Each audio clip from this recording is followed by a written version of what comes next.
Ready? Billy, having seen your movie, Midnight Express, and as I was watching the first part of it, particularly the events at the airport, I couldn't help but wonder, is that actually the way it happened at the airport? Yes, actually it was. It was October 1970. The PLO had just hijacked the jets, the first of the jets, and blown them up in the desert. And the controls that are so common at airports now were just being initiated then. They didn't have any sophisticated devices at Istanbul Airport, no metal detectors or fluoroscopes. What they were doing was searching people. And rather than search them at customs, they searched them at the airplane. They separated the plane. They were looking for bombers. They were very paranoid and freaked, and they were searching everybody who went on the plane. It's the last place in the world you should have been if you're doing what I was doing. Yes. But obviously I didn't know what I was doing. Look what I went into. I had a problem right at the beginning of the film, Billy, because all the events showing you taping the hashish to your trunk and your waist and so forth, and then as it went on and as you were boarding the airplane and you were being searched and so forth, I kept thinking, how stupid! How could he possibly think he could get away with this? You're nodding your head. I'm nodding my head because I'm thinking the same thing. Perspective. It's so easy to look back on what we did and say, God, how dumb that was. At the time, it seemed like the thing to do. I certainly thought I was clever enough to do it. I certainly thought that, well, what I didn't do was think about consequences of my actions, of really what was happening. I didn't think about anybody else besides myself, which was very obvious, because not only when reality really came down on me, which had happened, I mean, I was arrested at the airport, and suddenly this James Bond image, or whatever it is I thought I was shattered, and there it really was. Here I am. What am I doing here in this situation? I'm being arrested at the airport in Istanbul. Not only at that point, not only did I say, wow, look what I've done with my life, but suddenly I realized what I've done to my folks, which it was very difficult to live with. I mean, that's the guilt that really was heavy for me. The fact that for 5 years while I was there, they suffered on the outside. They didn't do anything. You know, I'm the one that was stupid enough to get into the situation, and they had to suffer with me. That was tough. That was heavy to deal with. Yeah, my reaction too, stupid. While I was being arrested, I said, this can't be happening to me. I'm too smart. They were literally arresting me, and I say, this can't be happening to me. I'm too smart. No, I obviously wasn't too smart. You know, if Midnight Express does nothing else, you watch this movie, and if you're 18 or 19 or 20, you realize, well, maybe that can happen to you if you think you're too smart, because you realize you're not. You find out the hard way that it's a big world out there. Sometimes you step in a very deep hole way over your head. What is your advice to young people traveling out of the country, then, if there are frequent users of marijuana or something of that ilk? My advice is, it's simple. I don't tell people what to do because, one, nobody listens, and two, why should they listen to me? What I say is do what you like, but know what you're doing. It just means being aware of the consequences of your actions, being aware of the fact that there are countries, well, there are states, where the drug laws differ from one place to another. This isn't the forum to speak about whether they should be like this or they should be like that. What we're talking about is geographical distinctions in legality. What's a $5 traffic ticket in one place is 3 years of your life in jail in another. Be aware of it. Make your own decision. Be aware that most European countries are not decriminalizing marijuana, are not of the opinion that, well, one joint, it's only a joint. It's 3 years of your life in most European countries. Be aware of it, and then make your own decisions. If you were going out of this country today, Billy, would you take anything at all in the way of pot? No way. No way. I mean, I have a very thick head, and it takes a lot to get through. But 5 years in a Turkish prison, yeah, it's made me very aware of what can happen to you. Were the beatings and the other torturous treatments that you received in the prison, were they at all exaggerated in the movie? No, what you have to understand is that Midnight Express is 2 hours. I lived in there for 43,000 hours, like 5 years. There could have been endless examples of the violence. It's a very violent world. What we want to show is that it is a violent world, that it happens. It's very hard to believe that's going on.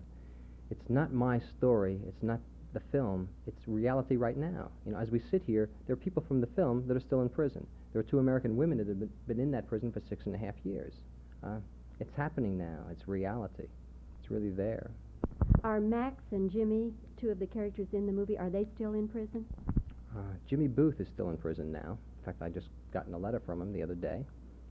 He's very much aware of what's happening because the Turkish newspapers are following the case.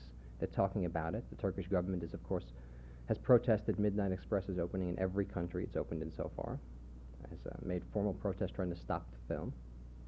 Thankfully, every body they've contacted has made a decision and decided Midnight Express should be shown. It's an indictment of the Turkish prison system, and since the prison system is a reflection of the society it exists in, they're affected by it. Good. Do something about your prison. Don't complain about the movie. Jimmy's still there. Max went free. Max survived, went free.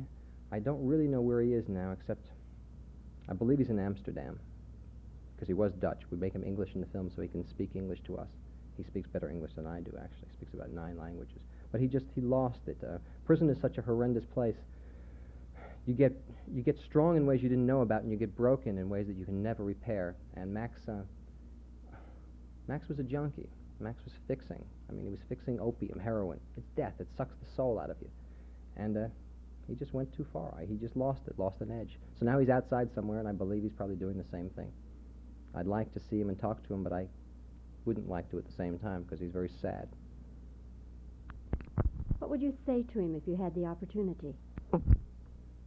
Well, I'd laugh, and we'd enjoy being out, and we'd both say, as I have with other people who I've met since I've been out, you know, not even some of the characters from the film, but other people who have been left out because you can only show so many.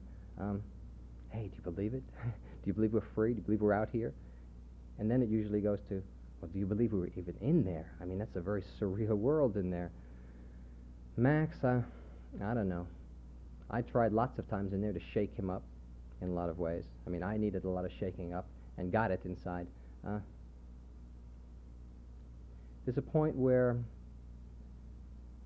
you lose your self-esteem in prison. I mean, it's a very degrading place. It's a very humiliating place. The fact that you're so impotent to affect your life, day after week after month after year, it gets to you, and there comes a point where you lose a respect for yourself that you just never gain again.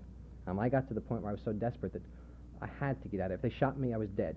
If I escaped, I was free. It's the middle ground I didn't want. It's the sitting back and watching the years pass that I couldn't stand anymore because my mind was about to break. Max he was there too long, and he was fixing this junk that killed him. I mean, he's still alive, but it killed him. Billy, as I sit here talking with you, I almost wish we weren't talking about this, because I can see that you're sort of reliving it and you're feeling all the hurt. My God, you go through this every single day now promoting the film. How are you managing to cope with it? Well, usually I don't get as emotionally involved as I do here because I know what affects me, and I try to speak about it and stay detached. I just realized as you said it that I was getting a little bit upset about Max. There's balances. I mean, there's real good balances. The fact that the film is affecting people, the fact that the Turkish government has been affected to such a degree that there's a prisoner exchange treaty happening right now. It's snagged, always snags. But I'm sure that the snags are going to work out. I'm sure that these people are going to come home with it. That's bottom line to me. That kind of feels like there's a balance, to balance all of the other things I do that aren't so good in my life or that I've done or whatever. It's a nice balance for me to think that maybe I had some part in bringing these people home because, you know, I owe them a lot. I owe them an awful lot. And I don't know, a lot of good people response. It's nice out here. It's nice meeting people. It's nice contacting. It's nice touching and affecting people and hopefully creating some kind of positive resonance. And it balances everything else. It more than balances it. It balances the weirdness of being a little mini celebrity and doing interviews, of having people asking you questions all the time, of being rather publicly exposed, which is, it's a weird place to be. But the balance is okay. Also, when I finish interviews at the end of the day, I usually go into my hotel room and close the door and sit there real quiet, which is what I'm going to do pretty soon when all of this is done, because I'd like to move beyond this experience and get quiet again and just settle down a little bit and do some more writing. Billy, some of the stories that have been written and some of the reviews that we have seen about Midnight Express have made mention of the fact that of the homosexual overtones of the picture. Mm-hmm. What is your response to that? Well, I guess sort of two separate questions. I'll speak about the picture, but first I'll speak about people's response to it. Interesting. I don't know if you've read some of the major magazines, Time magazine in particular. That gentleman who wrote the article, Richard Schickel, he's the only person that had that particular perspective on the film. And personally, I think it says more about Richard Schickel than it does about Midnight Express. My feelings are, I liked what's done in the movie so much. The scene between Norbert Weiser and Brad. It's fantastic. It's a very cold, harsh, ugly world, and within that world, you see this almost dreamlike sequence. The way it's shot, it's soft, it's delicate, and what you see is two people coming together, looking for human warmth and for touch. There's a little head shake at the end, which is a negation of a relationship, which I actually had, but that's all right too, because what people see, I don't know. I hope people who were offended, who might be somehow shaken by the very thought of homosexuality, could look at this and say, hey, it's only love, which is all it is. It's just two people looking for warmth in a very harsh, ugly world. Personally, as far as the film goes, I wish they had brought the steam up and faded to white before that little head shake, but that's all right. That's all right. I think it gets the point across, and I think it'll make some people maybe a little disarmed by the entire subject. Are you saying then that you had a homosexual experience? Yes, inside I did. What was that like for you? I mean, when it was over, how did you feel? Well, it's people trying to come together in this world where people don't come together. There's so much negativity, there's so much lack of trust inside, there's so much violence all the time. The people close down, they make the shell around them, and they don't let anything in to hurt them. They, after a while, you watch things happening around you, violence or whatever, you see somebody else being hurt, and since you don't want it to affect you, you just leave the shell around you, and you don't get hurt by it. You don't let it in. What you do is like lose in another way much more, because there's a balance to everything. Like your humanity is lessened when, like, you watch other people in trouble getting hurt and you don't get involved because you don't want to get in trouble, because you don't want to get involved because somebody might stab you or put something under your bed when there comes a control. So you make this little shell, and you close your emotions down a lot. To open up inside, to try and touch somebody else, you have to open a bit, which is good. Does it bother you today to have to talk about it or to face it today? No, actually, it was a very interesting experience, learning experience. I think one of the things that I learned is that I'm going to get a lot of heat from different sections on this. I think it's a very incomplete experience. The fact that you don't appreciate what you have, so you lose it.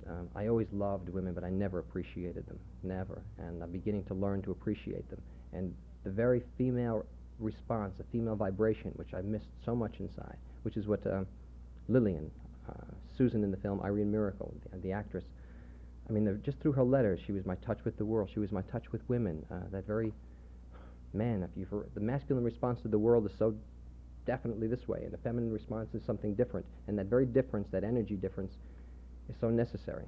Without it, I think there's an incompleteness. I think there's a lack of fulfillment in a way that, that's what I think anyway. The Susan, the girlfriend, is she still in your life? Well, she's still in my life, but we don't see each other. When I came back, she was climbing in the mountains of British Columbia. It took her about 2 weeks before she even heard the news.